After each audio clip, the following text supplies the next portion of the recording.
नमस्कार दोस्तों, स्वागत है आपका आपके अपने यूट्यूब चैनल अमन प्रयास जीके जिसमें। तो दोस्तों, आज की इस वीडियो में हम उन 5 टॉपिक को देखेंगे जहां से आपके एसएससी सीजीएल टियर 1 के एग्जाम में 2024 में जो हो रहा है वहां से एक प्रश्न आपको कंफर्म है जो कि यहां से देखने को मिल रहा है।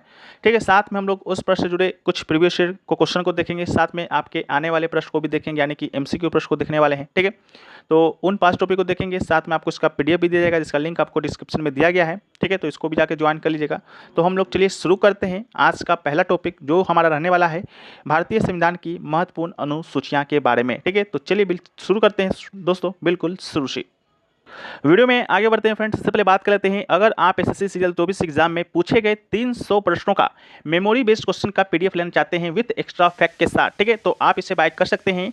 हमारा व्हाट्सएप नंबर आपको यहाँ पर दिया गया है, साथ में आपको डिस्क्रिप्शन में भी या आपको कमेंट सेक्शन में भी इस व्हाट्सएप नंबर का जो लिंक है आपको मिल जाएगा।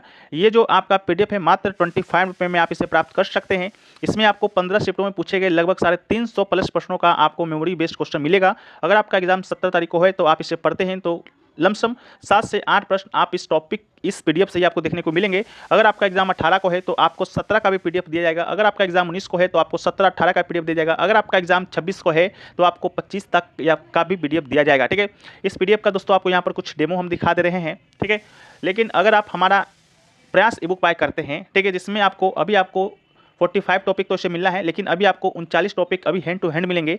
ठीक है, जिसमें आपको इंपॉर्टेंट टॉपिक रहेगा, जिस टॉपिक से आपके एग्जाम में प्रश्न आते हैं। ये जो आपका ई बुक है ये आपको एसएससी सीजीएल एमटीएस या कहें तो एसएससी के सभी एग्जामों के लिए काफ़ी यूजफुल होने वाला है। इस पीडीएफ को भी बाय कर सकते हैं, इसका भी लिंक आपको डिस्क्रिप्शन में मिल जाएगा। इस पीडीएफ का जो प्राइस है आपको 49 रुपये रखा गया है। अगर आप इसे बाय करते हैं तो ऑटोमेटिक आपको ये जो पीडीएफ है एसएससी सीजीएल 24 एग्जाम का मेमोरी बेस्ड ये आपको ऑटोमेटिक फ्री मिल जाएगा। ठीक है, तो इस बात का भी ध्यान रखिएगा। बाकी लिंक डिस्क्रिप्शन में दिया गया है, आप लोग जाकर एक बार चेकआउट जरूर कर सकते हैं। तो भारतीय संविधान की बात करते हैं तो भारतीय संविधान में टोटल वर्तमान में आपका 12 अनुसूचियां हैं। पहले आपका 8 हुआ करता था, बिन समय समय पर चलकर आपका 4 अनुसूचियां और आपका ऐड हुआ था। उसको भी हम लोग देखेंगे कि वो कब ऐड हुआ और किससे संबंधित है। ठीक है, तो 12 अनुसूची है, जिसमें से पहला जो अनुसूची है उसमें राज्यों और केंद्र शासित प्रदेशों तथा उनसे संबंधित क्षेत्रों की सूची दी गई है कि देश में 28 राज्य और 8 केंद्र शासित प्रदेश है। उसके बाद है आपका दूसरी अनुसूची। दूसरा जो अनुसूची है वो आपका है कि इसमें आपका है कि भत्ते, प्रतिनिधियां, विशेषाधिकार आदि के प्रावधान की रूपरेखा दी गई है कि भारत का राष्ट्रपति का क्या वेतन होगा, भत्ता होगा, विशेषाधिकार होगा, राज्यों के राज्यपाल का क्या होगा, लोकसभा के अध्यक्ष उपाध्यक्ष का क्या होगा, राज्यसभा के सभापति उपसभापति का क्या होगा, राज्यों में विधानसभा के अध्यक्ष और उपाध्यक्ष का क्या होगा, राज्यों में विधान परिषद के सभापति उपसभापति का क्या होगा, सर्वोच्च न्यायालय के न्यायाधीश का क्या होगा, या उच्च न्यायालय के न्यायाधीश का क्या होगा, या भारत के नियंत्रक एवं महालेखा परीक्षक का क्या होगा। ठीक है, तो इन सभी को भी याद रखना। आपसे पूछा जाता है कि इनमें से किसका वेतन, भत्ते या विशेषाधिकार आदि का प्रावधान दूसरे अनुसूची में नहीं किया गया, तो इन सभी का किया गया है, बाकी का नहीं किया गया। ठीक है, अगला जो है वो है आपका तीसरी अनुसूची। तीसरी अनुसूची में आपके कहा ये शपथ या प्रतिज्ञान से संबंधित है। शपथ और प्रतिज्ञान किसका, तो केंद्रीय एवं राज्य मंत्री का, संसद और राज्य विधानमंडल और चुनाव हेतु उम्मीदवार का, संसद और राज्य विधानमंडल के सदस्यों का, सर्वोच्च न्यायालय उच्च न्यायालय के न्यायाधीशों का, भारत के नियंत्रक एवं महालेखा परीक्षकों का शपथ और प्रतिज्ञान आपका तीसरी अनुसूची से संबंधित है। चौथी अनुसूची है ये आपका राज्य में, ये राज्यसभा में प्रत्येक राज्य या केंद्र शासित प्रदेश की आवंटित सीटों की संख्या का प्रावधान करता है कि किस राज्य का कितना सीट होगा, यानी कहें तो उत्तर प्रदेश का कितना होगा, बिहार राज्य का राज्यसभा में कितना सीट होगा। इसका प्रावधान आपका अनुसूची 4 में किया गया है। अगला है आपका पाँचवीं अनुसूची की बात करते हैं तो यह अनुसूचित क्षेत्रों और अनुसूचित जनजातियों के प्रावधानों और नियंत्रण से संबंधित है। छठी अनुसूची की बात करते हैं तो यह आपका असम, मेघालय, त्रिपुरा और मिजोरम राज्यों में जनजातीय क्षेत्रों के विशेष प्रावधान से संबंधित है। ठीक है, तो 4 नाम याद रखना है, असम, मेघालय, त्रिपुरा और मिजोरम। ठीक है, अगला है सातवीं अनुसूची की बात करते हैं तो इसमें विभिन्न विषयों के लिए विधायी प्राधिकार निर्धारित करने हेतु 3 सूची शामिल है। ठीक है, एक आपका संघ सूची है, दूसरा राज्य है, तीसरा आपका समवर्ती है। संघ सूची की बात करते हैं तो यह इस राष्ट्रीय महत्व के विषय शामिल है। ठीक है, इसके अलावा जैसे रक्षा हो गया, विदेशी मामले हो गया। ठीक है, इस पर जो कानून है संघ सूची के अंतर्गत जो भी विषय शामिल होगा उस पर कानून सिर्फ और सिर्फ आपका कौन बनाएगा, केंद्र सरकार बनाएगा। अगला है राज्य सूची की मामले में बात करते हैं तो ये आपका राज्य और स्थानीय महत्व के विषय शामिल, जैसे आपका पुलिस हो गया, सार्वजनिक व्यवस्था हो गया, जिनके लिए जो कानून है केवल राज्य सरकार ही बना सकता है। अगला है समवर्ती सूची में आपका संयुक्त महत्व के विषय शामिल है। राज्य को भी अगर लगता है कि ये मेरे महत्व का है, केंद्र को लगता है वो मेरे महत्व का है, तो कोई भी कानून बना सकता है, जैसे शिक्षा हो गया, विवाह हो गया। ठीक है, तो केंद्र और राज्य दोनों बना सकता है। ठीक है, तो इसको भी याद रखना है। एक होता है आपका अवशिष्ट विषय। ठीक है, अवशिष्ट विषय की बात करते हैं वो चीज़ें हैं जो कि इन तीनों विषयों में शामिल नहीं है, ठीक है। जैसे कि जब आपका संविधान बन रहा था उस समय कोई भी नहीं जान रहा था कि मोबाइल अगर आएगा नहीं आएगा, एआई आएगा नहीं आएगा, तो इन सभी पर जो कानून बनाने का जो अधिकार होता है वो आपका होता है सिर्फ और सिर्फ संसद को, यानी कि केंद्र सरकार को होता है, ठीक है। तो इसको भी याद रखना है, ठीक है। एक और चीज़ है समवर्ती सूची के बारे में कि मान लीजिए कि शिक्षा के ऊपर मान लीजिए कि राज्य भी कानून बना दिया और केंद्र भी कानून बना दिया, दोनों में टकराव की उपस्थिति आ गई, लेकिन उसका ही कानून मान्य होगा, सॉरी, कानून किसका मान्य होगा, तो केंद्र सरकार का ही होगा, यानी कि टॉप पर कौन होगा, आपका केंद्र ही होगा, ठीक है। राज्य का जो कानून होगा वो आपका ऑटोमेटिक है, जो कि आपका निरस्त हो जाएगा, ठीक है। तो उसको भी आपको याद रखना है, ये सभी चीज़ें आपको यहाँ पर दिया गया है। अगला है आपका 8वीं अनुसूची। 8वीं अनुसूची की बात करते हैं तो इसमें भारत में मान्यता प्राप्त भाषाओं की सूची दी गई है। मूल रूप से आपका 14 भाषा था, लेकिन वर्तमान में आपका 22 भाषा शामिल किया गया है। अलग अलग संशोधन के माध्यम से 8 भाषा को और जोड़ा गया था, ठीक है, जिसमें आपका असमिया हो गया, बंगाली हो गया, इसके अलावा बोडो, डोगरी, गुजराती, हिंदी, कन्नड़, कश्मीरी, कोंकणी, मैथिली, मलयालम, मणिपुरी, मराठी, नेपाली और या पंजाबी, संस्कृत, संथाली, सिंधी, तमिल, तेलुगु और उर्दू आपका शामिल है, ठीक है। ये 22 भाषा है। अगला है आपका 9वीं अनुसूची। 9वीं जो अनुसूची है वो आपका किससे संबंधित है, तो वो संबंधित है आपका इस संविधान प्रथम संशोधन अधिनियम 1951 के द्वारा जोड़ा गया था। संविधान में जो प्रथम संशोधन जो हुआ था इसी के लिए हुआ था, जिसमें आपका 9वीं अनुसूची है जो कि आपका जोड़ा गया था। 9वीं अनुसूची को जोड़ने के पीछे का उद्देश्य जो है कुछ अधिनियम और विनियमों को इस आधार पर शून्य घोषित होने से बचाना था कि वो संविधान के भाग 3 के तहत प्रदत्त मौलिक अधिकारों का उल्लंघन करते हैं, ठीक है। अगला है आपका 10वीं अनुसूची। 10वीं जो अनुसूची है इसे हम दल बदल कानून के नाम से भी जानते हैं, ठीक है, दल बदल विरोधी कानून के नाम से भी जानते हैं। ये जो है आपका 52वां, ठीक है, कितना है, 52वां 52 अधिनियम आपका हुआ था 1985 में, उसके माध्यम से ये जोड़ा गया था, ठीक है। क्यों जोड़ा गया था कि पहले क्या होता था कि मान लीजिए कोई बीजेपी से जीत कर आया, वो चला गया कांग्रेस में, कोई कांग्रेस जीत कर आया वो चला गया बीजेपी में, ठीक है। तो ये सारी चीज़ें आपका बहुत होता था, ठीक है, पहले आप 1985 के पहले, ठीक है, तब ये कानून आया, उसके बाद ये आपका लगा है, ठीक है। अब कोई भी देखते होंगे कि कोई भी जीत का यहाँ से वहाँ नहीं जाता है, ठीक है, उसके लिए कुछ चीज़ें हैं, कुछ संख्या निर्धारित की गई है कि अगर इतना बट्टा इतना निर्धारित संख्या जाता है तो नहीं होगा, दल बदल विरोधी कानून नहीं लगेगा, बाकी लगेगा, ठीक है। अगला है आपका 11वीं अनुसूची। इसे आपका 73वां संशोधन, ठीक है, 73वां कहें तो 1992 संशोधन के द्वारा जोड़ा गया था और इसमें पंचायतों की शक्तियाँ, अधिकारों और जिम्मेदारों से संबंधित है। इसमें आपका 29 कार्यात्मक विषय शामिल है, जिसमें आपका कृषि हो गया, भूमि सुधार हो गया, ठीक है, और भूमि सुधार का कार्यान्वयन हो गया, भूमि चकबंदी हो गया, मृदा संरक्षण हो गया, ये संबंधित है। अगला है आपका 12वीं अनुसूची। 12वीं अनुसूची की बात करते हैं तो इसे 74वां यानी कि 74, ठीक है, अधिनियम संशोधन हुआ था 1992 में, उसके माध्यम से जोड़ा गया था। इसमें आपका नगर पालिकाओं के 18 कार्यात्मक विषय शामिल है, जैसे आपका शहरी नियोजन हो गया, नगर नियोजन हो गया, भूमि उपयोग का विनियमन हो गया, भवनों का निर्माण आदि इसमें आपका शामिल है, ठीक है। तो इसको याद रखना है कि 11वीं अनुसूची के तहत ग्राम पंचायतों को या पंचायतों को 29 विषय इसमें शामिल है और नगर पालिका के अंतर्गत 18 विषय को शामिल, ठीक है। अब हम लोग देख लेते हैं कुछ बहुविकल्पीय प्रश्न जो कि आपका अनुसूची से ही संबंधित है, ठीक है। तो भारतीय संविधान में कितनी अनुसूचियां हैं, तो टोटल आपका 12 है, ठीक है, पहले 8 हुआ करता था। अगला है पहली अनुसूची में क्या शामिल है, तो पहली अनुसूची में शामिल है राज्य और केंद्र शासित प्रदेशों की सूची शामिल है कि 28 राज्य कौन कौन से हैं, 8 केंद्र शासित प्रदेश कौन कौन से हैं। अगला है कि तीसरी अनुसूची में क्या प्रावधान किया गया है, तीसरी अनुसूची में शपथ या प्रतिज्ञान के स्वरूप को दर्शाया गया है।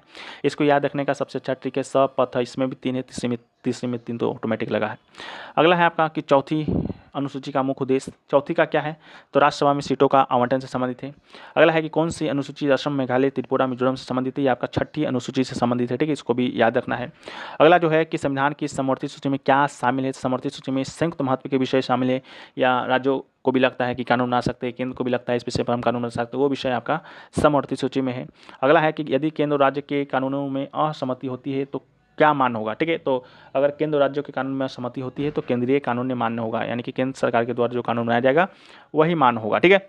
अगला है कि संविधान में संघ सूची, राज्य सूची और समवर्ती सूची का प्राथमिकता का क्रम क्या है, क्रम पूछा है, ठीक है। तो पहले आपका संघ होगा, फिर राज्य होगा, फिर आपका समवर्ती होगा, जो कि 7वीं अनुसूची के अंतर्गत आपको प्रदान किया गया है, ठीक है।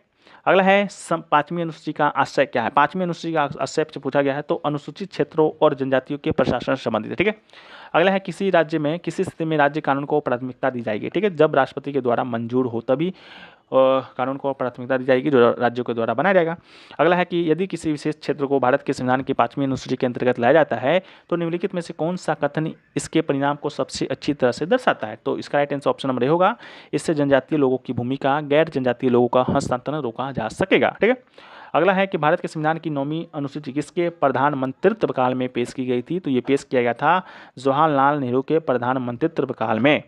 अगला जो है वह है कि निम्नलिखित कथन पर विचार करना है। 2 कथन दिया गया है। पहला कथन है कि भारत की संसद किसी विशेष कानून को भारत के संविधान की 9वीं अनुसूची में रख सकती है।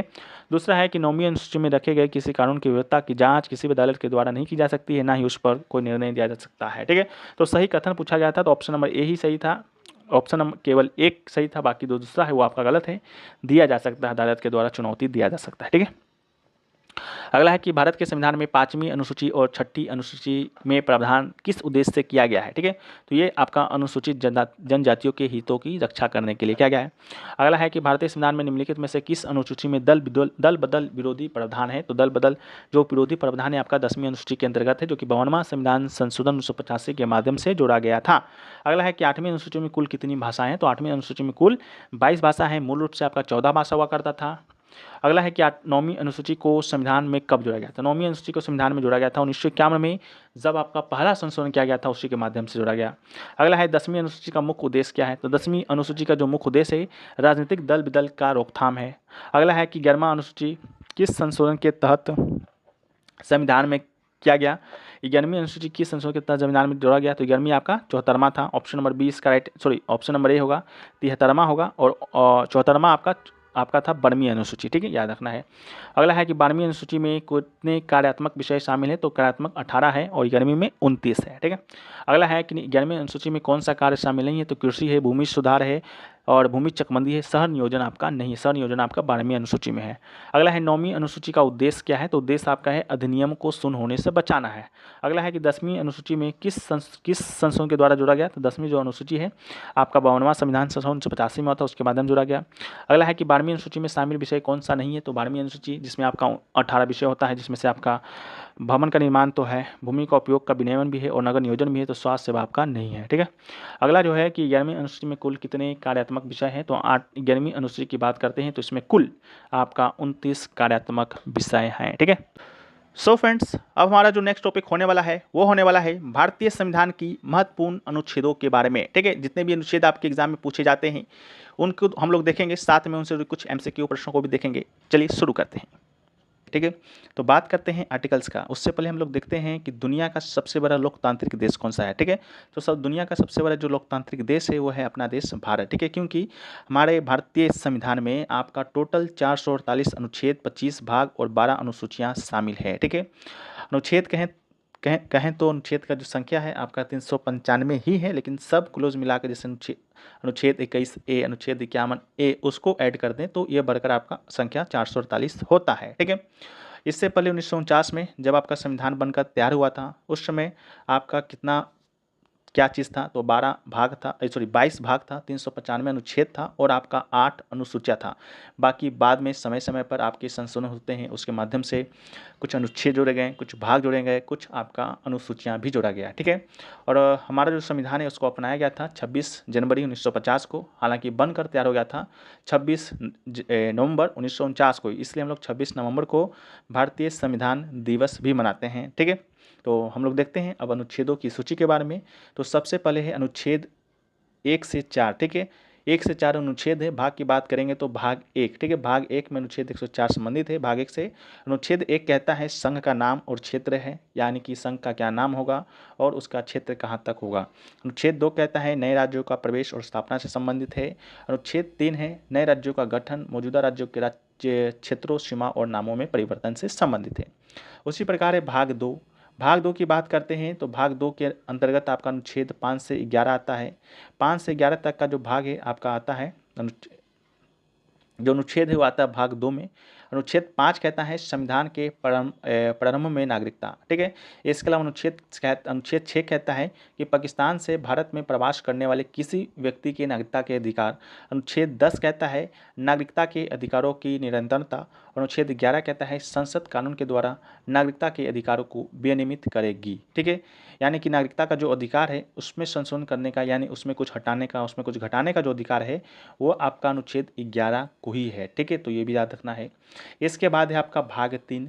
भाग 3 की बात करते हैं तो इसमें 12 से लेकर 35 तक का अनुच्छेद शामिल है। ठीक है, अनुच्छेद 12 कहता है राज्य की परिभाषा। ठीक है, यानी कि कौन कौन सा राज्य होगा, ये राज्य की परिभाषा क्या है। ठीक है, इसके अलावा अनुच्छेद 13 कहता है मौलिक अधिकारों से असंगत और अपमान करने वाले कानून, यानी कि संसद है जो कि कोई भी ऐसा कानून नहीं बना सकता है जो कि मौलिक अधिकारों को क्या करता है, अपमान करता है, यानी उसको प्रभावित करता है। ठीक है, भारत में मौलिक अधिकार की बात करते हैं तो पहले 7 मौलिक अधिकार हुआ करता था, लेकिन अब आपका केवल 6 ही बचा है, क्योंकि 1978 में 44वें संविधान संशोधन के माध्यम से जो आपका संपत्ति का अधिकार था अंडर आर्टिकल 31 उसको हटा दिया गया है। उसको हटाकर एक कानूनी अधिकार अंडर आर्टिकल 300 के ए बनाया गया है और संविधान के भाग 12 में जोड़ा गया है। ठीक है, अब कौन कौन से मौलिक अधिकार हैं उसको देखें तो पहला है समानता का अधिकार, जो कि अनुच्छेद 14 से 18 तक में वर्णित है। समानता के अधिकार में टोटल आपका 5 अनुच्छेद आता है। वो 5 अनुच्छेद कौन कौन सा है?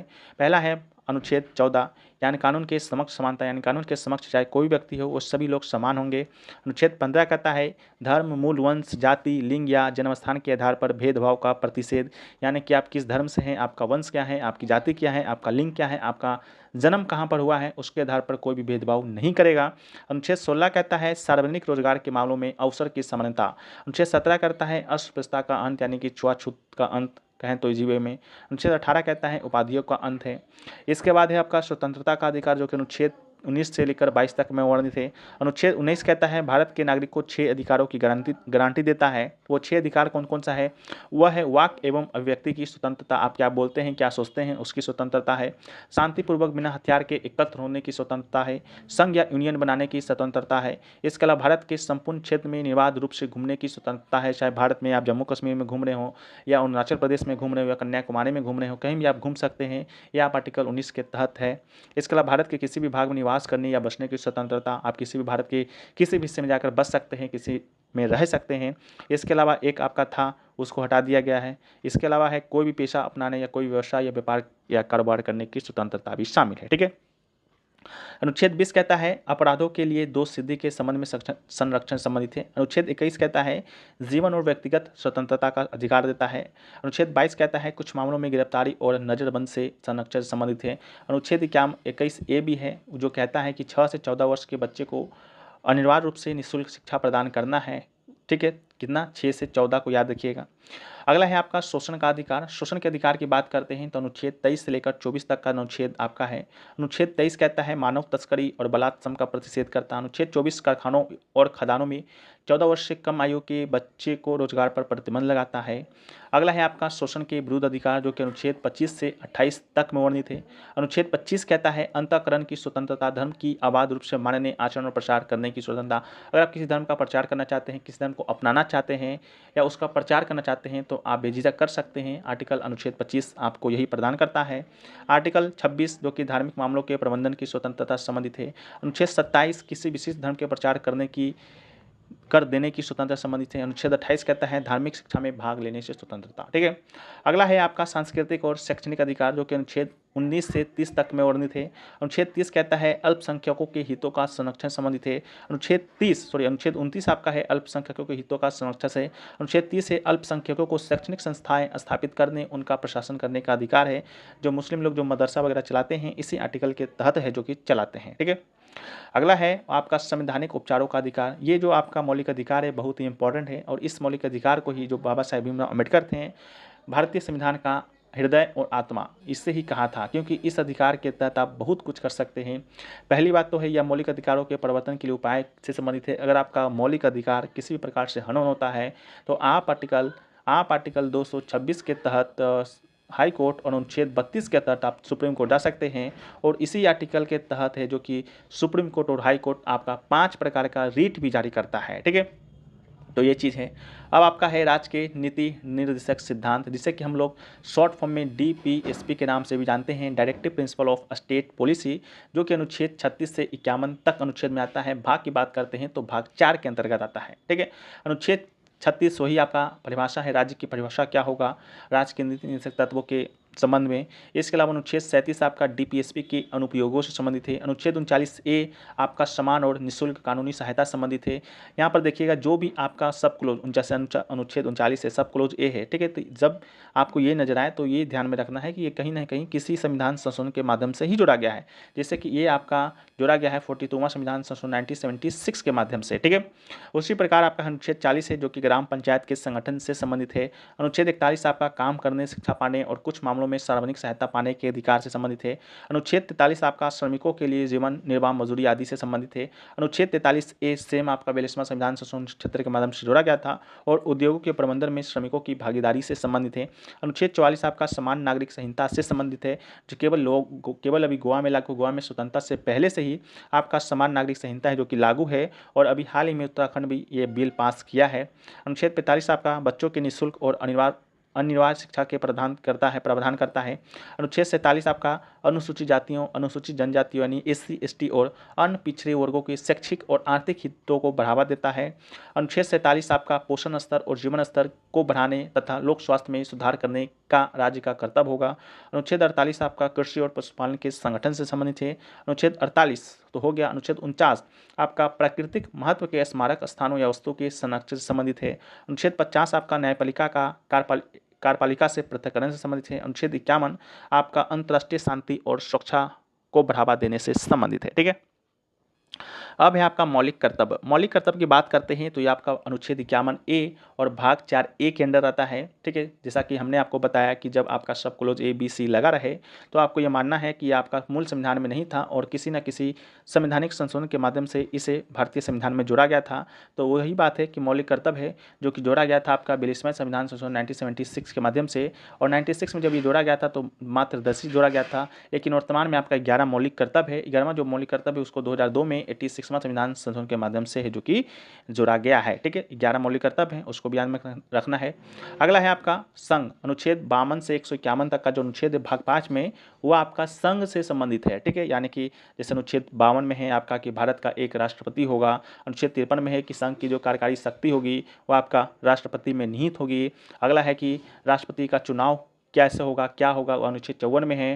अनुच्छेद 61 आपका राष्ट्रपति पर महाभियोग चलाने की प्रक्रिया से संबंधित है। अनुच्छेद 63 जैसा कि भारत का एक उपराष्ट्रपति होगा उससे संबंधित है। अनुच्छेद 64 आपका है कि उपराष्ट्रपति का राज्यसभा का पदेन सभापति होना, यानी कि जो भी भारत का उपराष्ट्रपति होगा वो ऑटोमेटिक राज्यसभा का पदेन सभापति हो जाएगा। अनुच्छेद 66 आपका उपराष्ट्रपति के चुनाव के बारे में बताता है। अनुच्छेद 72 आपका राष्ट्रपति की क्षमादान शक्तियाँ के बारे में बताता है कि राष्ट्रपति के पास कौन कौन से समाधान करने की शक्तियाँ हैं। अनुच्छेद 74 आपका मंत्रिपरिषद राष्ट्रपति को सहायता और सलाह देगी, इससे संबंधित है। अनुच्छेद 76 आपका कि भारत का एक महान्यायवादी होगा, उससे संबंधित है।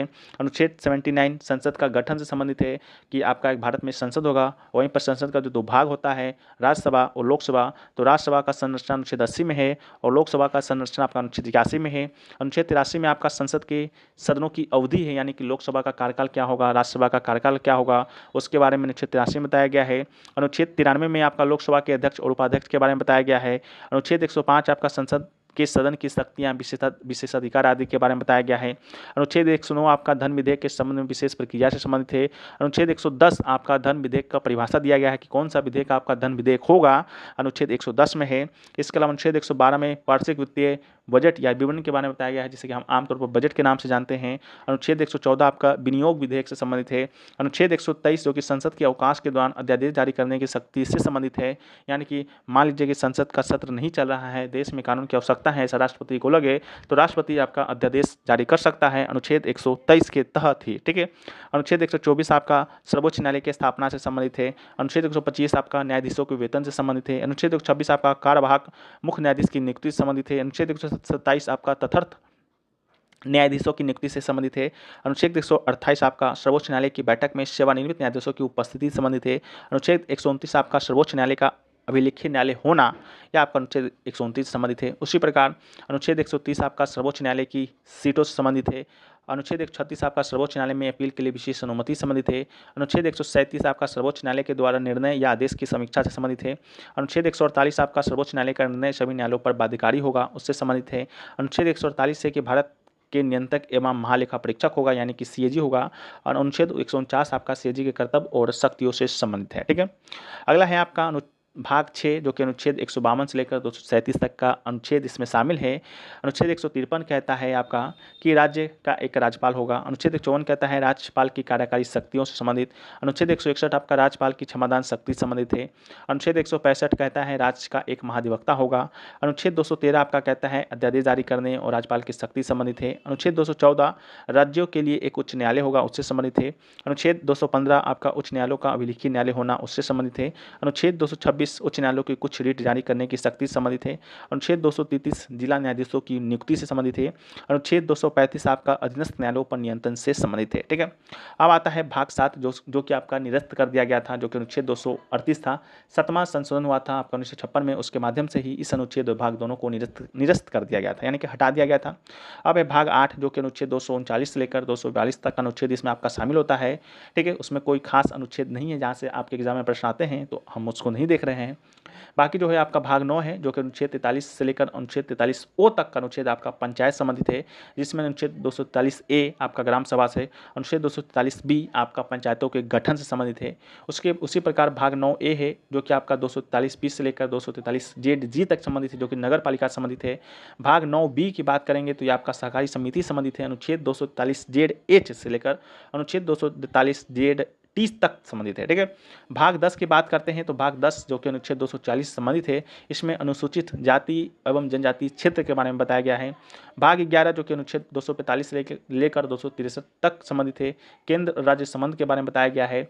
उसी प्रकार से उसी प्रकार से वहाँ भाग 12 है जो कि अनुच्छेद 264 से लेकर 301 तक में आता है। इसमें आपका वित्त, संपत्ति, अनुबंध और मुकदमे आदि संबंधित है। जैसे अनुच्छेद 266 कहता है संचित निधि एवं लोक लेखा निधि से संबंधित है। अनुच्छेद 267 आपका भारत की आकस्मिकता निधि संबंधित है।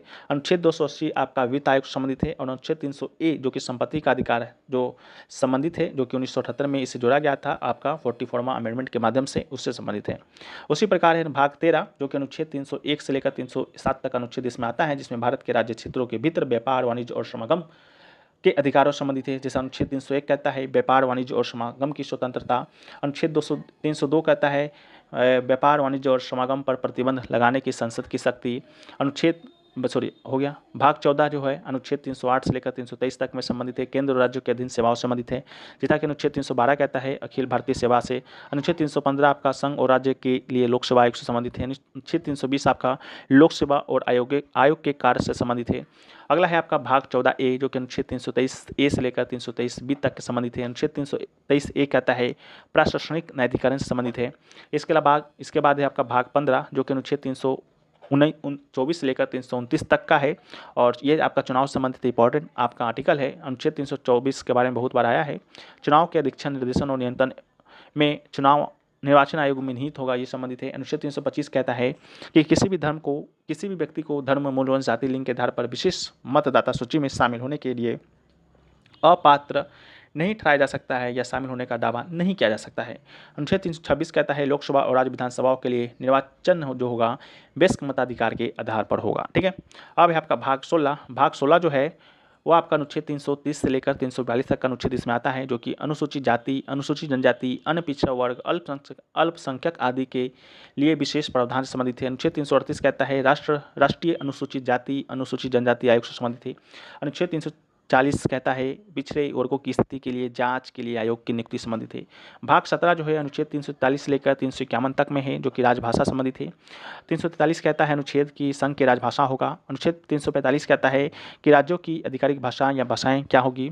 इसके अलावा अनुच्छेद 348 जो है आपका सर्वोच्च न्यायालय और उच्च न्यायालयों में प्रयोग की जाने वाली भाषाओं से संबंधित है। अनुच्छेद 351 जो है हिंदी भाषाओं के विकास के लिए निर्देश से संबंधित है। ठीक है, अगला जो है भाग 18 जो कि अनुच्छेद 352 से लेकर 360 तक का अनुच्छेद आता है, जिसमें आपातकाल का प्रबंधन किया गया है। 352 कहता है आपातकाल की घोषणा राष्ट्रपति के द्वारा किया जा सकता है। अनुच्छेद 352 के अंतर्गत 356 कहता है राज्य आपातकाल या राष्ट्रपति शासन के नाम से जिसे जाना जाता है, कि अगर राष्ट्रपति को लगे कि इस राज्य में जो संवैधानिक जो आपका ढांचा है वो विफल हो रहा है तो राष्ट्रपति आपका लगा सकता है 356 के तहत आपका राष्ट्रपति शासन। ठीक है, राज्यपाल की सिफारिश पर। अनुच्छेद 360 आपका वित्तीय आपातकाल संबंधित, जो कि अभी तक एक बार भी भारत में लगा नहीं है।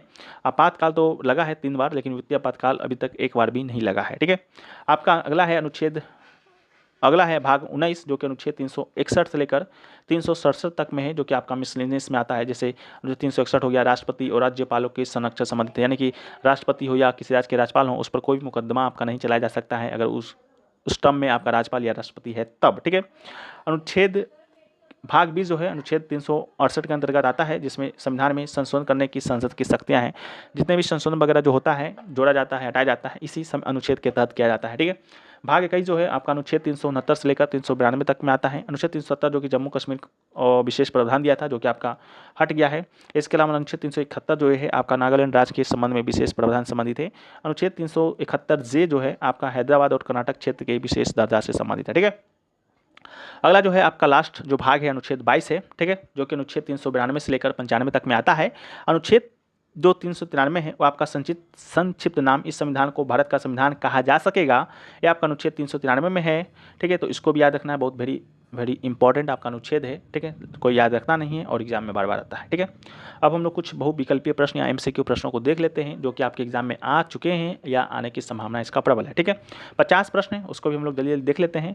पहला है कि भारतीय संविधान को कब अपनाया गया, तो इसका राइट आंसर होगा 26 जनवरी 1950 को अपनाया गया था। लागू हुआ था 26 नवंबर 1949 को, लेकिन अपनाया गया था 50 को। अगला है कि भारतीय संविधान में कितने अनुच्छेद हैं, तो अनुच्छेद की बात करेंगे तो टोटल 395 अनुच्छेद है, लेकिन वही आपका सबको जोड़ दिया जाए तो आपका 448 तक चला जाता है। अगला है मौलिक अधिकारों की संख्या कितनी है, तो मौलिक अधिकारों की संख्या बात करेंगे तो आपको वर्तमान में 6 है। ठीक है। अगला है कि अनुच्छेद 14 का प्रमुख विषय क्या है, तो अनुच्छेद 14 का जो प्रमुख विषय है वो है आपका कानून के समक्ष सब समान होगा, ये है। ठीक है। जिसमें 5 अनुच्छेद आता है, 14, 15, 16, 17, 18। ठीक है। अगला जो है कि अनुच्छेद 19 में नागरिकों को कितने प्रकार की स्वतंत्रता प्रदान की गई है, तो टोटल आपका 6 प्रकार का स्वतंत्रता प्रदान किया गया है, जैसे बोलने की, सोचने की, घूमने की, व्यवसाय करने की। ठीक है। इस प्रकार करके 6 है। अगला है कि मौलिक कर्तव्य का उल्लेख किस अनुच्छेद में किया गया, तो इसका अनुच्छेद 51A में किया गया था। अगला है कि अनुच्छेद 32 का संबंध किस अधिकार से है, तो अनुच्छेद 32 का संबंध है मौलिक अधिकारों के परिवर्तन के उपाय से। ठीक है। साथ में रिट भी जारी इस अनुच्छेद के तहत किया जाता है। अगला है अनुच्छेद 17 का क्या महत्व है। ठीक है। तो अनुच्छेद 17 जो है आपका ऑप्शन में भी अस्पृश्यता के उन्मूलन से संबंधित है। अगला है कि भारतीय संविधान में आर्थिक सहायता के अधिकार का उल्लेख किस अनुच्छेद में किया गया, तो अनुच्छेद 41 में यह किया गया। अगला है कि भारतीय संविधान में राष्ट्रपति की क्षमादान की शक्तियों का उल्लेख किस अनुच्छेद में है, तो अनुच्छेद 72 में है। ठीक है।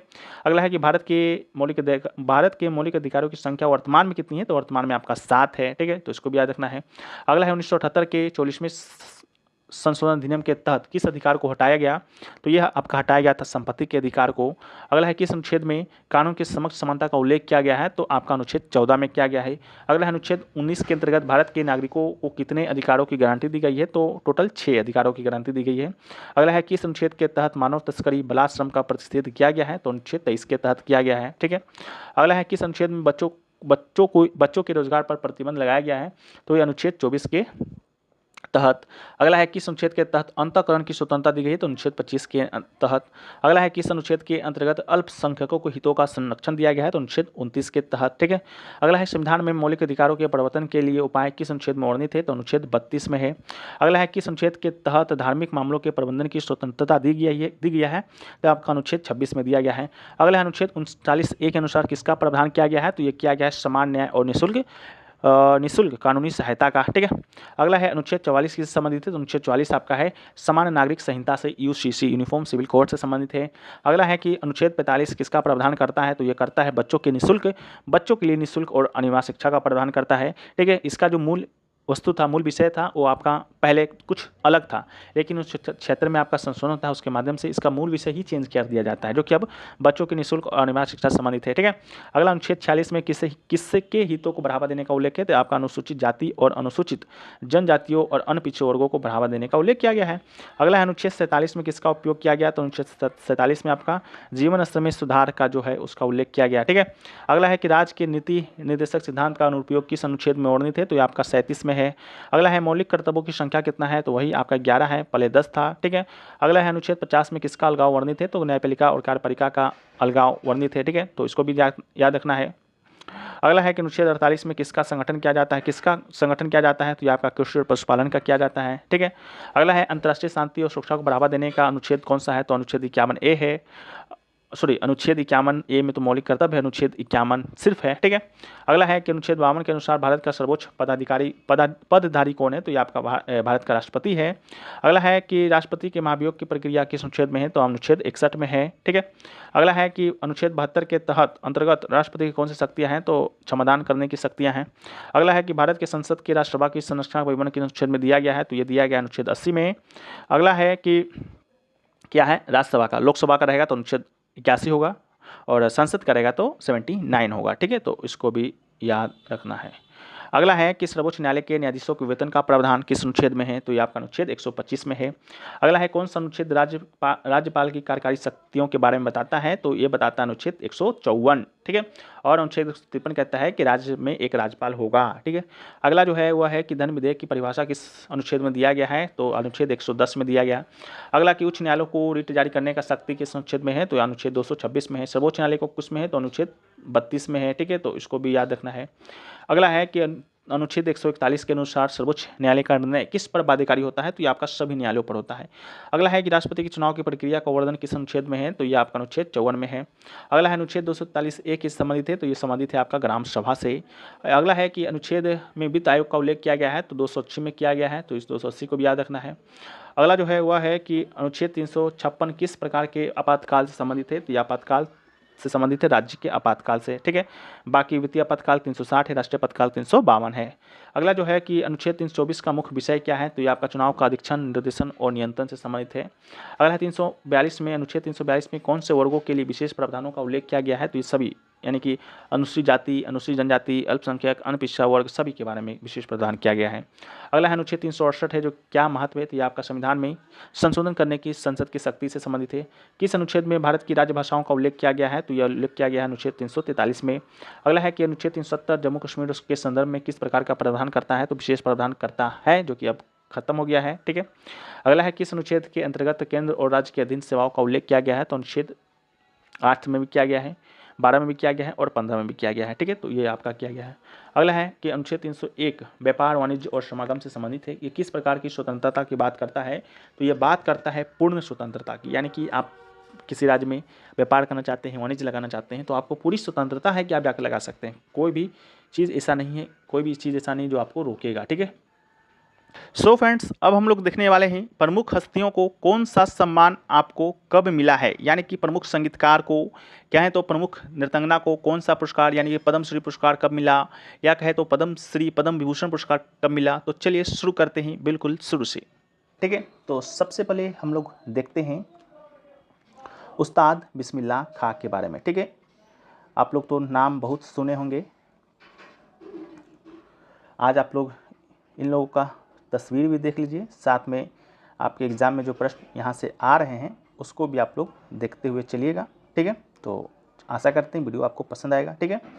तो पहला जो नाम है वो आपका है उस्ताद बिस्मिल्लाह खां का, ठीक है। उस्ताद बिस्मिल्लाह खां की बात करते हैं तो ये दोस्तों आपका एक क्या है, तो शहनाई वादक है, जो कि आप लोग फिगर में देख भी पा रहे होंगे कि ये आपका शहनाई है जो कि बजा रहे हैं, ठीक है। तो ये क्या है आपके, पहले तो एक शहनाई वादक है। एक प्रश्न तो आपको यहीं से बनता है, ठीक है। साथ में कौन सा पुरस्कार कब इनको मिला, तो इनको 5-6 पुरस्कार है जो कि मिल चुका है, जिसमें से सबसे बड़ा सम्मान है भारत रत्न। तो भारत रत्न की बात करेंगे तो इनको 2001 में है जो कि ये सम्मान इनको दिया गया था। 2001 में लता मंगेशकर को भी दिया गया था, उसको भी याद रखना है। इसके अलावा इनको 1980 में, ठीक है, 1980 में इनको पद्म विभूषण भी दिया गया था, ठीक है। तो इसको भी याद रखना है। तो इनको पद्म विभूषण दिया गया था 1980 में। इसके अलावा 1961 में इन्हें पद्मश्री अवार्ड दिया गया, तो उसको भी याद रखना है। 1961 में इन्हें क्या दिया गया, पद्मश्री दिया गया। साथ में 2002 ईस्वी में इन्हें तानसेन पुरस्कार भी दिया गया था, ठीक है। तो तानसेन पुरस्कार को भी याद रखना है। साथ में 1956 में इन्हें संगीत नाटक एकेडमी अवार्ड भी दिया गया था, ठीक है। तो संगीत नाटक एकेडमी अवार्ड भी इन्हें दिया गया था, ठीक है। याद रखना थोड़ा सा मुश्किल है, फिर भी आप लोग इसे याद कीजिएगा, क्योंकि आपके एग्ज़ाम में प्रश्न यहीं से आ रहे हैं, तो याद आपको करना ही पड़ेगा, ठीक है। तो ये रहा। इसके अलावा जो दूसरा नाम है वह है आपका हरि प्रसाद चौरसिया का, ठीक है। तो ये हैं आपके हरि प्रसाद चौरसिया, ठीक है। हरि प्रसाद चौरसिया की जब हम लोग बात करते हैं तो हरि प्रसाद चौरसिया आपके क्या हैं, तो बांसुरी वादक हैं, ठीक है। क्या है, तो ये एक आपके बांसुरी वादक हैं, तो इसको भी याद रखना है। इसके अलावा इनको कौन कौन सा पुरस्कार मिल चुका है, तो पहला तो पुरस्कार 1992 में मिला था इनको पद्म भूषण, ठीक है, याद रखिएगा पद्म भूषण मिला था, विभूषण और भूषण दोनों में कंफ्यूज नहीं होना है, ठीक है। तो पद्म भूषण मिला था। इसके बाद इन्हें 2000 ईस्वी में इन्हें दिया गया था, 2000 में आपका पद्म विभूषण दिया गया था, ठीक है। तो 2000 ईस्वी में पद्म विभूषण और 1992 में इन्हें दिया गया था पद्म भूषण, ठीक है। नेक्स्ट है आपके वह है सो फ्रेंड्स, ये आपके हरिप्रसाद चौरसिया जी नहीं हैं, ये आपके हैं अमजद अली खां, ठीक है, जो कि एक आपके सरोद वादक हैं, ठीक है। तो अमजद अली खां हैं ये, तो इसको याद रखिएगा, थोड़ा सा मिस्टेक हो गया था, ठीक है, लेकिन आपके एग्ज़ाम में नाम ही आता है, तस्वीर पहचानने को नहीं आता है, तो उससे कोई मतलब ही नहीं है, ठीक है। तो अमजद अली खां की बात करते हैं, तो अमजद अली खां क्या है, तो एक सरोद वादक हैं और इनको 2001 में है जो कि पद्म विभूषण दिया गया था। क्या दिया गया था, तो पद्म विभूषण दिया गया था, इसको याद रखना है। साथ में हरिप्रसाद चौरसिया को भी याद रखना है, बांसुरी वादक था, 1992 में पद्म भूषण और 2000 में पद्म विभूषण दिया गया था। नेक्स्ट है वह है आपके MS सुब्बुलक्ष्मी, ठीक है, ये हैं आपके MS सुब्बुलक्ष्मी, ठीक है।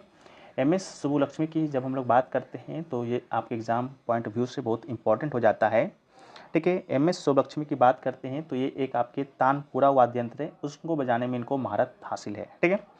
साथ में MS सुब्बुलक्ष्मी पहली संगीतकार हैं, पहली हैं ओवरऑल महिला और पुरुष में भी, जिन्हें भारत रत्न अवार्ड से सम्मानित किया गया था। कब किया गया था, 1998 में किया गया था, ठीक है। तो 1998 में पहली संगीतकार थी जिनको भारत रत्न अवार्ड है जो कि दिया गया था। इसके साथ ही साथ 1974 में इन्हें रेमन मैग्सेसे पुरस्कार भी दिया गया था, ठीक है। तो रेमन मैग्सेसे पुरस्कार कब दिया गया था, 1974 में, और रेमन मैग्सेसे पुरस्कार भी पाने वाली ये पहली संगीतकार ही थी, ठीक है। नेक्स्ट आपका है वह है पंडित राम नारायण, ठीक है, ये हैं आपके पंडित राम नारायण। पंडित राम नारायण की जब हम लोग बात करते हैं तो पंडित राम नारायण एक आपके प्रसिद्ध सारंगी वादक हैं, ठीक है, जो कि सारंगी यहाँ पर आप बजा भी रहे हैं, तो ये आपके सारंगी वादक हैं और इनको 2005 में, ठीक है, पहली बार 2005 में इन्हें पद्म विभूषण दिया गया था, ठीक है। तो 2005 में इन्हें पद्म विभूषण दिया गया था, ठीक है, इसको भी याद रखना है, ठीक है। बाकी जो नेक्स्ट है वह है भजन सोपारी, ठीक है, ये है दोस्तों आपके भजन सोपारी जी। भजन सोपारी की बात करते हैं तो ये एक आपके प्रसिद्ध संतूर वादक हैं और इनको भजन सोपारी को 1992 में आपका साहित्य अकेडमी अवार्ड है जो कि दिया गया था, इसको याद रखना है। साथ में 2004 में इन्हें पद्म श्री का अवार्ड भी दिया गया था, ठीक है। तो 2004 में इन्हें पद्म श्री दिया गया था और 1992 में इन्हें साहित्य अकेडमी अवार्ड भी दिया गया था, ठीक है, या संगीत नाटक अकेडमी अवार्ड दिया गया था, इस बात को याद रखना है। नेक्स्ट आपके हैं वह है आपके अन्नपूर्णा देवी, ठीक है, अन्नपूर्णा देवी, ठीक है। अन्नपूर्णा देवी की बात करते हैं तो ये दोस्तों एक प्रसिद्ध क्या हैं, सुरबहार वादक हैं। सुरबहार जो कि एक वाद्य यंत्र हैं, उनको बजाने में इनको महारत हासिल है और 1997 में, ठीक है, 1977 में इन्हें पद्म भूषण अवार्ड से सम्मानित किया गया था, ठीक है। तो इसको याद रखना है, अन्नपूर्णा देवी जो कि एक सुरबहार वादक हैं और 1977 में इन्हें पद्म भूषण अवार्ड दिया गया था, ठीक है। नेक्स्ट जो आपके हैं वह है आपके सरोजा वैद्यनाथम, ठीक है, ये हैं आपकी सरोजा वैद्यनाथम। सरोजा वैद्यनाथम की बात करते हैं तो सरोजा जो वैद्यनाथम हैं ये आपके भरतनाट्यम नृत्य करती हैं और इनको 2002 में पद्मश्री अवार्ड दिया गया और इनको 2019 में पद्म भूषण अवार्ड दिया गया था, ठीक है। तो इसको याद रखना है। इसके बाद हम लोग नेक्स्ट बढ़ते हैं, तो नेक्स्ट आपके हैं अली अकबर खां, ठीक है, ये हैं आपके अली अकबर खां। अली अकबर खां की बात करते हैं तो ये एक प्रसिद्ध आपके सरोद वादक हैं और इनको 1967 में पद्म भूषण अवार्ड है जो कि दिया गया था, भूषण, और 1989 में इन्हें पद्म विभूषण अवार्ड दिया गया था, ठीक है। तो याद रखना है। नेक्स्ट जो है वह है आपके किशन महाराज, ठीक है, जो कि एक तबला वादक हैं, जो कि आप तबला यहाँ बजा भी रहे हैं, आप लोग देख भी पा रहे होंगे। तो ये हैं आपके किशन महाराज जी, और किशन महाराज एक क्या हैं तो तबला वादक हैं, तो इसको भी याद रखना है, तबला वादक हैं। इनको 1973 में पद्म श्री का अवार्ड दिया गया था, पद्म श्री, और 2002 में इन्हें पद्म विभूषण का अवार्ड दिया गया था, विभूषण, ठीक है, तो इसको भी याद रखना है। नेक्स्ट है आपके वह है लाल गुड्डी जयरामन, ठीक है, ये हैं आपके लाल गुड्डी जयरामन। लाल गुड्डी जयरामन की बात करते हैं तो लाल गुड्डी जो आपके जयरामन हैं ये एक प्रसिद्ध आपके क्या हैं तो वायलिन वादक हैं, ठीक है, यानी कि ये आपके वायलिन बजाते हैं, और इनको 2001 में पद्म भूषण अवार्ड दिया गया, और 1972 में पद्म श्री अवार्ड दिया गया था, ठीक है, तो इसको भी याद रखना है। नेक्स्ट आपके हैं हुआ है असद अली खां, ठीक है, ये हैं आपके असद अली खां।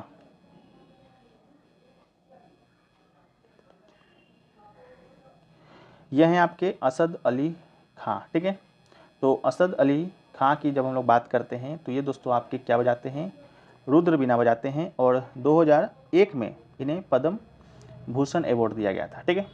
नेक्स्ट है हुआ है आपके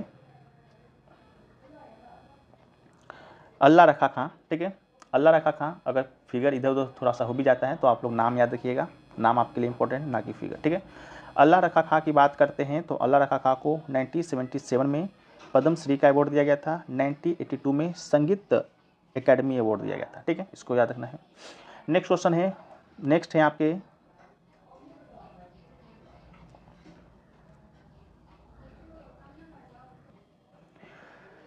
यह है फ्रेंड्स आपके पंडित विश्व मोहन भट्ट, ठीक है, तो पंडित विश्व मोहन भट्ट की बात करते हैं तो पंडित विश्व मोहन भट्ट आपके मोहन बीना जो है वो वाद्य यंत्र बजाते हैं, और मोहन बीना के आविष्कारक भी यही हैं, इन्हीं ने आविष्कार है जो कि किया था, ठीक है। इनकी बात करते हैं तो इनको तो सबसे पहले 1994 में ग्रैमी अवार्ड दिया गया, ठीक है, इमिटिंग बाय द रिवर के लिए। 2002 में इन्हें पद्म श्री अवार्ड दिया गया, इसको भी याद रखना है। 2017 में इन्हें पद्म भूषण का अवार्ड दिया गया था, और 2012 में इन्हें राजस्थान रत्न का अवार्ड दिया गया था। साथ में अल्लाह रखा को याद रखिएगा, 1977 में पद्मश्री और 1982 में संगीत नाटक अकेडमी अवार्ड इन्हें दिया गया था, ठीक है। बढ़ते हम लोग नेक्स्ट क्वेश्चन की ओर। तो जो हमारा जो नेक्स्ट क्वेश्चन है वह है, इसको आप लोग पहचानिए ये कौन है, ठीक है। तो यह है फ्रेंड्स आपके केलुचरण महापात्रा, ठीक है। केलुचरण महापात्रा की बात करते हैं तो केलुचरण महापात्रा आपके क्या है तो ओडिसी नृत्यांगना है, यानी कि ओडिसी जो डांस है वो दोस्तों आपके करते हैं, और इनको संगीत नाटक एकेडमी अवार्ड दिया गया था। इसके अलावा 1974 में इन्हें पद्म श्री अवार्ड दिया गया था, 1988 में इन्हें पद्म भूषण अवार्ड दिया गया था, और 2000 ईस्वी में इन्हें पद्म विभूषण अवार्ड दिया गया था, ठीक है, तो इसको याद रखना है। नेक्स्ट आपके हैं यह हैं गुरु विपिन सिंह, ठीक है,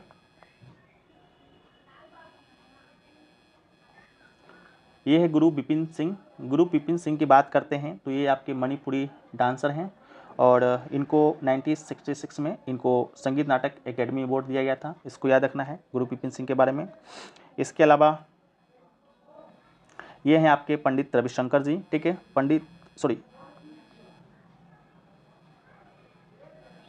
ये हैं आपके पंडित शिव कुमार शर्मा, ठीक है, सॉरी, ये हैं आपके पंडित रविशंकर जी। पंडित रविशंकर की बात करते हैं तो यह क्या हैं आप लोग जानते हैं बखूबी, बहुत बार हम लोगों ने चर्चा भी किया है। तो इनको 1999 में भारत रत्न दिया गया था, 1967 में इन्हें पद्म भूषण अवार्ड दिया गया था, 1985 में इन्हें पद्म विभूषण अवार्ड दिया गया था, ठीक है। और नेक्स्ट जो हैं यह हैं आपके पंडित शिव कुमार शर्मा, ठीक है, ये कौन है तो पंडित शिव कुमार शर्मा है। ये क्या हैं तो एक आपके संतूर वादक हैं, ठीक है, और इनको 1986 में संगीत नाटक एकेडमी अवार्ड, 1991 में पद्म श्री अवार्ड, और 2001 में पद्म भूषण अवार्ड दिया गया था। ठीक है, तो इसको भी याद रखना है। नेक्स्ट बढ़ते हैं हम लोग। तो जो नेक्स्ट है वह है आपके शोभना नारायण। ठीक है, तो ये हैं आपके शोभना नारायण। ठीक है, शोभना नारायण की बात करते हैं तो ये आपके कथक डांसर हैं, कथक नृत्य है जो कि ये करती हैं, और इनको 1992 में पद्म श्री का अवार्ड, इसके अलावा आपका संगीत नाटक एकेडमी अवार्ड मिला था 1999 से 2002 का जो अवार्ड मिला था उनको, ये भी इनको मिल चुका है। अगला है आपके गुरु वेम्पति चिन्ना सत्यम। ठीक है, ये हैं आपके गुरु वेम्पति चिन्ना सत्यम। ठीक है, गुरु वेम्पति चिन्ना सत्यम की बात करते हैं तो ये एक आपके कुचिपुड़ी नर्तक हैं। ठीक है, इनको 1998 में पद्म भूषण का अवार्ड, इसके अलावा 1967 में आपका संगीत नाटक एकेडमी अवार्ड है जो कि मिला है। अगला जो है वह है आपके पद्मा सुब्रमण्यम। ठीक है, पद्मा सुब्रमण्यम की बात करते हैं तो पद्मा जो सुब्रमण्यम हैं ये एक आपके भरतनाट्यम डांसर हैं, भरतनाट्यम नर्तकी हैं। इनको 2003 में, ठीक है, 2003 में इन्हें पद्म भूषण का अवार्ड है जो कि मिला है। ठीक है, तो 2003 में इन्हें क्या मिला है, तो पद्म भूषण अवार्ड मिला है।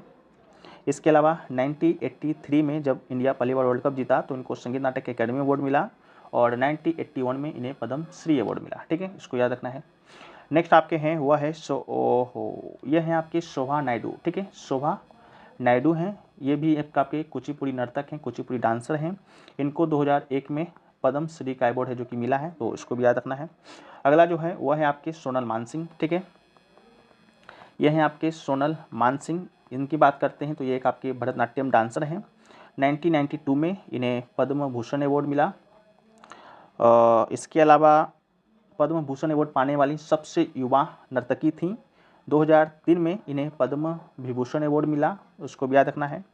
नेक्स्ट है आपके यामिनी कृष्णमूर्ति। ठीक है, यामिनी कृष्णमूर्ति की बात करते हैं तो यामिनी जो कृष्णमूर्ति हैं यह एक आपके कुचिपुड़ी डांसर ही हैं। ठीक है, इसके अलावा 1968 में इन्हें पद्म श्री का अवार्ड, 2001 में पद्म भूषण अवार्ड, और 2016 में इन्हें पद्म विभूषण अवार्ड से सम्मानित किया गया है। ठीक है, तो इसको भी याद रखना है।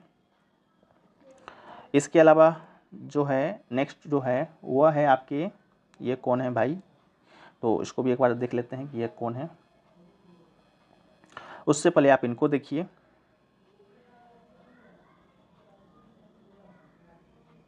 इससे पहले दोस्तों आप इनको देखिए, ये कौन है, ये हैं आपके भजन सोपाड़ी। ठीक है, ये हैं आपके भजन सोपाड़ी। भजन सोपाड़ी की बात करते हैं तो भजन सोपाड़ी ये आपके तानपुरा वाद्य यंत्र बजाते हैं। इनको 1972 में पद्म श्री अवार्ड, 1985 में पद्म भूषण अवार्ड, इसके अलावा 1998 में संगीत नाटक एकेडमी अवार्ड, 1999 में इनको मिला है पद्म विभूषण अवार्ड, और 2008 में कहें तो इनको मिला है भारत रत्न अवार्ड। ठीक है, तो इसको भी याद रखना है।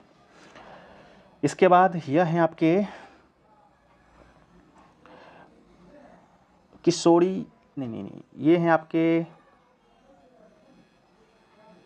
छोड़ो, ये है आपके प्रभा अन्य। ठीक है, प्रभा अन्य की जब हम लोग बात करते हैं तो ये आपके किराना घराना से संबंधित हैं।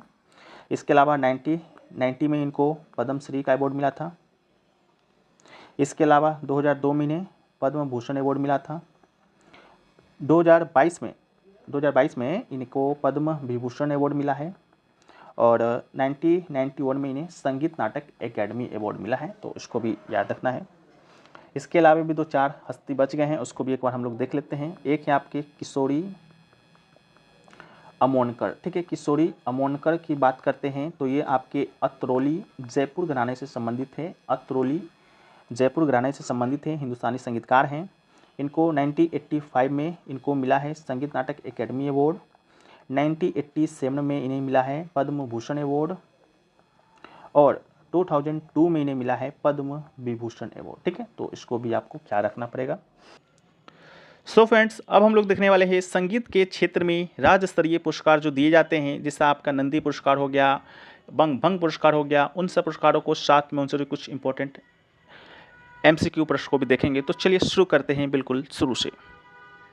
तो भारत में संगीत के क्षेत्र में कई पुरस्कार दिए जाते हैं, जिसमें से सबसे जो बड़ा पुरस्कार है वो है आपका संगीत नाटक अकेडमी पुरस्कार। ठीक है, संगीत नाटक अकेडमी पुरस्कार की जब हम लोग बात करते हैं तो ये जो पुरस्कार है इसका स्थापना होता है 1952 में और 31 मई के दिन मानव संसाधन विकास मंत्रालय के द्वारा एक संकल्प के द्वारा किया गया था। ठीक है, लेकिन अकादमी का आधिकारिक तौर पर उद्घाटन होता है 28 जनवरी 1953 को भारत के पहले राष्ट्रपति राजेंद्र प्रसाद के द्वारा और पीवी राजमन्नार को इसके पहले अध्यक्ष के रूप में नियुक्त किया गया था। ठीक है, अगर आपसे पूछे कि स्थापना कब हुआ था तो 1952 होगा, लेकिन पूछेगा कि अगर आपका एक ये जो पुरस्कार पहली बार दिया कब गया था तो 1953 होगा। दोनों में कन्फ्यूजन होता है, याद रखिएगा। ठीक है, साथ में ये पुरस्कार भारतीय शास्त्रीय संगीत, नृत्य और नाटक के क्षेत्र में उत्कृष्टता के लिए दिया जाता है।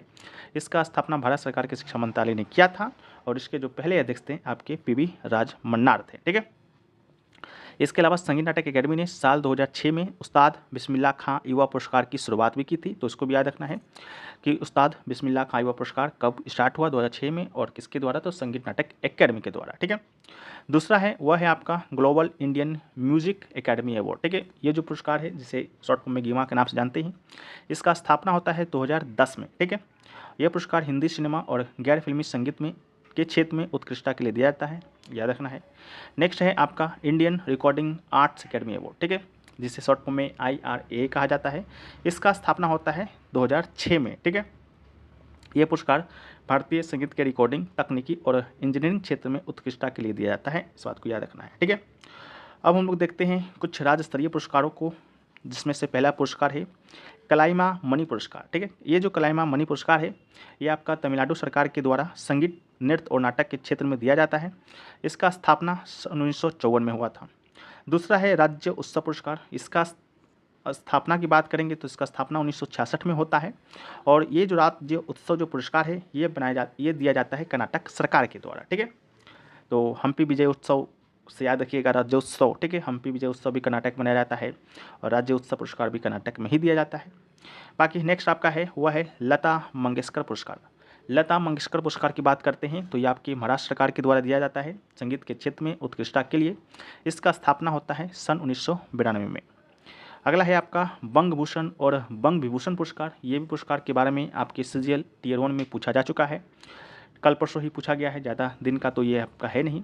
ये पुरस्कार पश्चिम बंगाल के द्वारा दिया जाता है और इसका जो स्थापना है वो हुआ था सन 2011 में। ठीक है, 2011 में भारत आपका वर्ल्ड कप भी जीता है, तो उससे रिलेट करके याद रखना है कि 2011 में भारत वर्ल्ड कप जीतता है और पश्चिम बंगाल सरकार के द्वारा बंग भूषण और बंग विभूषण पुरस्कार भी दिया जाता है। ठीक है, उसी में अगला है आपका यश भारती पुरस्कार। यश भारती पुरस्कार की बात करते हैं तो यह पुरस्कार उत्तर प्रदेश सरकार के द्वारा दिया जाता है। इसका स्थापना 1994 में हुआ था। ठीक है, अगला है आपका राजस्थान संगीत नाटक अकेडमी पुरस्कार। ठीक है, तो आपसे तो ये पूछा नहीं जाएगा कि राजस्थान संगीत नाटक अकेडमी पुरस्कार किस राज्य के द्वारा दिया जाता है। ठीक है, तो आपसे जो पूछा जाएगा वो पूछा जाएगा इसका स्थापना कब हुआ था। ठीक है, तो इसका स्थापना हुआ था सन 1957 में। ठीक है, तो इसको भी याद रखना है। नेक्स्ट आपका है गौरव पुरस्कार। गौरव पुरस्कार की बात करेंगे तो ये गुजरात राज्य सरकार के द्वारा दिया जाता है। इसका स्थापना हुआ था सन 2010 में। ठीक है, अगला है आपका स्वाति तिरुनाल संगीत पुरस्कार। स्वाति तिरुनाल संगीत पुरस्कार की बात करते हैं तो ये कर्नाटक संगीत के क्षेत्र में उत्कृष्टता के लिए दिया जाता है कर्नाटक सरकार के द्वारा और इसका स्थापना होता है 1997 में। ठीक है, अगला है आपका राष्ट्रीय तानसेन पुरस्कार। राष्ट्रीय तानसेन पुरस्कार की बात करेंगे तो ये भारतीय शास्त्रीय संगीत के क्षेत्र में देश का सर्वाधिक प्रतिष्ठित सम्मान है। ये मध्य प्रदेश सरकार के द्वारा प्रदान किया जाता है। इसका स्थापना वर्ष है 1980। अगला है आपका राष्ट्रीय राजा मानसिंह तोमर सम्मान। ठीक है, राष्ट्रीय राजा मानसिंह तोमर सम्मान की बात करेंगे तो यह पुरस्कार संगीत, संस्कृति और कलाओं के संरक्षण एवं संवर्धन के लिए दिया जाता है। किसके द्वारा दिया जाता है, तो मध्य प्रदेश सरकार के द्वारा दिया जाता है, इस बात को याद रखिएगा। इसका स्थापना हुआ था सन 1984 में। इसको कैसे रिलेट करना है, भारत है वर्ल्ड कप जीता था पहली बार कब, 1983 में। ठीक है, तो उसके एक साल बाद ही मध्य प्रदेश सरकार के द्वारा आपका राष्ट्रीय राजा मानसिंह तोमर सम्मान है जो कि दिया जाता है। ठीक है, अगला है आपका राष्ट्रीय कवि प्रदीप सम्मान। ये पुरस्कार भी आपका मध्य प्रदेश के द्वारा ही दिया जाता है। इसका स्थापना 2012 में होता है। इसको कैसे याद करना है, इसको भी उसी तरह से भारत आपका वर्ल्ड कप जीतता है 2011 में और उसके एक साल बाद मध्य प्रदेश सरकार के द्वारा फिर से एक सम्मान पुरस्कार दिया जाता है जो कि राष्ट्रीय कवि प्रदीप सम्मान से जाना जाता है। ठीक है, नेक्स्ट आपका है कालिदास सम्मान। कालिदास सम्मान में पूछा जा चुका है किस राज्य सरकार के द्वारा दिया जाता है, तो ये आपका मध्य प्रदेश सरकार के द्वारा दिया जाता है और ये इसका स्थापना हुआ था आपका सन 1980 में, ठीक है। तो इसको भी याद रखना है। इसका नाम जो है कालिदास के नाम पर रखा गया है, जो कि एक आपके संस्कृत कवि और नाटककार थे। नेक्स्ट आपका है एम.एस. सुब्बलक्ष्मी पुरस्कार। एम.एस. सुब्बलक्ष्मी पुरस्कार की बात करते हैं तो ये पुरस्कार आपका किसके द्वारा, तमिलनाडु सरकार के द्वारा कर्नाटक संगीत के क्षेत्र में उत्कृष्ट योगदान के लिए, ठीक है। और इसका स्थापना होता है 2013 में। इस पुरस्कार का उद्देश्य महान गायिका एवं एम.एस. सुब्बलक्ष्मी की स्मृति को जीवित रखना, युवा कलाकारों को प्रोत्साहित करना है। साथ में एम.एस. सुब्बलक्ष्मी के बारे में भी आप लोग नहीं जानते हैं तो जान लीजिए। एम.एस. सुब्बलक्ष्मी आपके भारत की पहली संगीतकार हैं जो कि भारत रत्न से आपका सम्मानित हुई थी 1898 में। तो इसको भी साथ में रिलेट करके ही याद रखना है। नेक्स्ट क्वेश्चन है वह है कि ताना रिरी पुरस्कार। यह पुरस्कार आपका 100%, ठीक है, 101% किसी न किसी शिफ्ट में पूछा जाएगा कि ताना रिरी पुरस्कार आपका किस सरकार के द्वारा दिया जाता है, तो गुजरात सरकार के द्वारा। और इसका स्थापना जो होता है 2013 में, ठीक है। ताना और रिरी दो बहनें थीं, गुजरात की वडनगर की रहने वाली थीं और राग मल्हार में निपुण थी, ठीक है। इसके साथ ये जो तानसेन के बारे में आप लोग सुनते हैं, तानसेन जो मल्हार गायक था उनकी जान इन दोनों बहनों ने बचाई थी, ठीक है। उन्हीं के सम्मान में ये पुरस्कार दिया जाता है ताना रिरी पुरस्कार। कब से, 2013 से। अगला है लता मंगेशकर पुरस्कार जो कि 1984 में दिया जाता है, ठीक है। आपका मध्य प्रदेश सरकार के द्वारा, आप देखे होंगे आपका महाराष्ट्र सरकार के द्वारा भी दिया जाता है लता मंगेशकर, लेकिन जो डेट होता है वो आपसे पूछा जाता है, ऑप्शन के अकॉर्डिंग आपको वहाँ पर क्लिक करना होता है, ठीक है। तो उसको भी ध्यान रखना है। नेक्स्ट आपका है नंदी पुरस्कार। नंदी पुरस्कार की बात करते हैं तो इसकी स्थापना होता है सन 1964 में आंध्र प्रदेश सरकार के द्वारा तेलुगु सिनेमा, थिएटर, टेलीविजन के में उत्कृष्टता को सम्मानित करने के लिए दिया जाता है। अगला है आपका शिरोमणि पुरस्कार। शिरोमणि पुरस्कार की बात करते हैं तो ये पुरस्कार पंजाब सरकार के द्वारा दिया जाता है। स्थापना हुआ था 1979 में। इसके अलावा हरियाणा संगीत नाटक अकेडमी पुरस्कार, इसका बस स्थापना याद रखना है क्योंकि हरियाणा संगीत नाटक अकेडमी पुरस्कार तो ये पूछेगा नहीं कि किस सरकार के द्वारा दिया जाता है। तो स्थापना हुआ था आपका सन 1970 में, ठीक है। वही संगीत, नृत्य और नाटक के क्षेत्र में उत्कृष्टता में प्रोत्साहित करने और सम्मानित करने के लिए दिया जाता है। अगला है आपका बिहार कला पुरस्कार। बिहार कला पुरस्कार की बात करते हैं तो ये बिहार सरकार के द्वारा दिया जाता है। स्थापना हुआ था आपका सन 2016 में, ठीक है। इसके बाद है आपका उत्तराखंड संगीत नाटक अकेडमी पुरस्कार। ये जो पुरस्कार है वो आपका उत्तराखंड सरकार के द्वारा दिया जाता है। स्थापना हुआ था आपका सन 2006 में, ठीक है। ये रहा। अब हम लोग यहाँ पर कुछ MCQ बहुविकल्पीय प्रश्न को देखेंगे जो कि आपके संगीत पुरस्कारों से ही संबंधित होगा, ठीक है। ये आपको PDF मिल जाएगा तो वहाँ से भी आप लोग इसको खुद से भी चेकआउट कर सकते हैं। अगर कोई आंसर देना चाहते हैं तो आंसर भी कमेंट सेक्शन में दे सकते हैं। हम लोग डायरेक्ट इसके आंसर पर बढ़ते हैं जो आपके लिए ज़्यादा इंपॉर्टेंट है, समय बचाना है, ठीक है। तो हम लोग सीधे आंसर पर बढ़ते हैं। बाकी आप लोग उसको टिक मार लीजिएगा। प्रिंट कराना चाहते हो तो प्रिंट करा लीजिएगा, बाकी ऐसे भी याद कर सकते हैं, ठीक है। तो हम लोग बढ़ते हैं सीधे आंसर की ओर, ठीक है। तो पहला आपका क्वेश्चन था कि संगीत नाटक अकेडमी पुरस्कार की स्थापना किस वर्ष हुआ था, तो 1952 इसका राइट आंसर है। इसके अलावा है global Indian music academy board GIMA की स्थापना सन 2010 में हुआ। इसके अलावा है कलाईमामणि पुरस्कार किस सरकार के द्वारा, तो तमिलनाडु सरकार के द्वारा। अगला है लता मंगेशकर पुरस्कार की स्थापना किस वर्ष महाराष्ट्र सरकार के द्वारा किया गया था, तो इसी प्रकार से आपको क्वेश्चन पूछा जाएगा जिसका राइट आंसर है 1992 में। अगला है ताना रिरी पुरस्कार किस सरकार के द्वारा, तो गुजरात के द्वारा, ठीक है। अगला है राष्ट्रीय तानसेन सम्मान की स्थापना 1980 में होता है। यश भारती पुरस्कार किस सरकार के द्वारा, तो उत्तर प्रदेश सरकार के द्वारा। अगला है स्वाति तिरुनाल संगीत पुरस्कार की स्थापना किस वर्ष होता है, तो 1987 में होता है। नंदी पुरस्कार किस सरकार के द्वारा दिया जाता है, तो ये आपका आंध्र प्रदेश सरकार के द्वारा दिया जाता है। अगला है राष्ट्रीय कवि प्रदीप सम्मान की स्थापना सन 1912 में दिया जाता है, सन 1912 में हुआ था। अगला है कि एम एस सुब्बलक्ष्मी पुरस्कार की स्थापना कब हुआ था, तो 2013 में होता है। राज्य उत्सव पुरस्कार की स्थापना कर्नाटक में होता है, ठीक है। इसके अलावा राष्ट्रीय राजा मानसिंह तोमर सम्मान की स्थापना होता है 1984 में, ठीक है। इसके अलावा है बंग भूषण और बंग विभूषण पुरस्कार की स्थापना सन 2011 में होता है। राष्ट्रीय कवि प्रदीप सम्मान किस सरकार के द्वारा, तो मध्य प्रदेश सरकार के द्वारा। इसके अलावा संगीत नाटक अकेडमी के पहले अध्यक्ष कौन थे, तो PV राजमन्नार थे। अगला है गौरव पुरस्कार किस सरकार के द्वारा, तो गुजरात के द्वारा। अगला है राष्ट्रीय तानसेन सम्मान पुरस्कार मध्य प्रदेश सरकार के द्वारा। अगला है स्वाति तिरुनाल संगीत पुरस्कार केरल के द्वारा। अगला है ताना रिरी पुरस्कार की स्थापना कब हुआ, 2013 में हुआ। राष्ट्रीय राजा मानसिंह तोमर सम्मान किस राज्य सरकार के द्वारा, तो मध्य प्रदेश सरकार के द्वारा। कलाई मामनी पुरस्कार की स्थापना कब होता है, तो ये आपका 1954 में होता है। राष्ट्रीय कवि प्रदीप सम्मान किस क्षेत्र में उत्कृष्ट योगदान के लिए दिया जाता है, तो मंच की कविता के लिए, ठीक है। अगला है MS सुब्बलक्ष्मी पुरस्कार किस सरकार के द्वारा, तमिलनाडु राज्य सरकार के द्वारा। अगला है global Indian music academy award GIMA किस क्षेत्र में उत्कृष्टता के लिए दिया जाता है, तो हिंदी सिनेमा और गैर फिल्मी संगीत के लिए। अगला है स्वाति तिरुनाल संगीत पुरस्कार किस राज्य सरकार के द्वारा, केरल के द्वारा। नंदी पुरस्कार आपका तेलुगु सिनेमा और थिएटर और टेलीविजन की उत्कृष्टता के योगदान में दिया जाता है। राजस्थान संगीत नाटक अकादमी पुरस्कार आपका 1957 में दिया जाता है। अगला है गौरव पुरस्कार आपका किसके द्वारा, गौ से गौरव याद रखना है, गौ से गुजरात याद रखना है। ताना देवी पुरस्कार किस क्षेत्र में उत्कृष्ट योगदान के लिए, तो शास्त्रीय संगीत में योगदान के लिए, ठीक है।